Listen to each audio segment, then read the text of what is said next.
All right, guys. Next up on your Google Business Profile are the actual services, right? We talked about this in a previous video. Car detailing service, auto detailing, car waxing, clay bar treatment, engine detailing, exhaust tip polishing. You keep going down and down. But you want to make sure when you put your services in here that you're also, what is it? And try to use some keywords in some of these descriptions so that you can start to rank this listing as high as possible. The higher this listing ranks, the more money you will make. Most folks who are in the map pack, when you type in that keyword and you come up in that initial map result search, if you're in that map result search, um, typically you're going to have about 17% more revenue than you would if you didn't have it.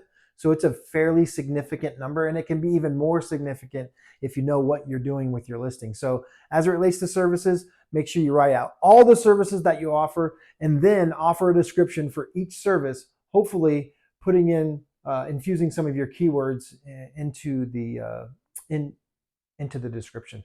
All right, guys, we'll talk soon. Bye for now.